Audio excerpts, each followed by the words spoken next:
বিপ্লবী বন্ধুগণ, আমরা যে বৃষ্টির মধ্যে একত্রিত হয়েছি, আমরা কি কারণে একত্রিত হয়েছি সবাই আমরা বুঝতে পারছি। যেমন শহীদ কাদ্রী তার বৃষ্টি কবিতায় বলেছিল যে সহজা সন্ত্রাস ছিল।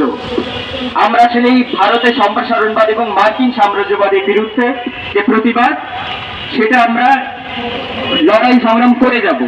এবং আমরা দেখেছি যে অপারেশন কাগার নামে দীর্ঘদিন যাবত শুধুমাত্র এই ঘটনা এর আগেও বিভিন্ন সময়ে ভারতের মাওবাদী সহ নিম্ন মধ্যবিত্ত এবং আদিবাসী মানুষের উপর কিভাবে নিপীড়ন চালিয়েছে এবং কিভাবে ভারতের রাষ্ট্রযন্ত্র মানুষের লাগাম টেনে ধরে আমরা দেখেছি।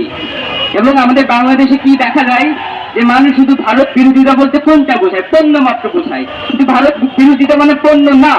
ভারত বিরোধী মানে ভারতের যে রাষ্ট্রযন্ত্র, সেই রাষ্ট্রযন্ত্রের বিরোধিতা আমাদের করা দরকার।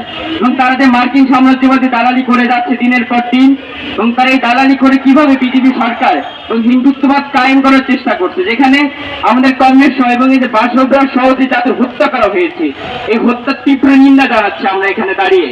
এবং এটা আমাদের এক ইউনিটি থাকতে হবে আমাদের এই দক্ষিণ বাংলাদেশে এবং এই বাংলাদেশ সহ যারা আমরা মাওবাদী সব বিভিন্ন আমরা কমিউনিস্টের সঙ্গে যুক্ত আছি, আমাদের সবাই এক সূত্রে গেঁথে থাকতে হবে।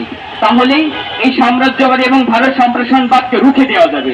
তো সংগ্রামী বন্ধুগণ, আমি আমার এতটুকু সংক্ষিপ্ত বক্তব্য করে শেষ করছি।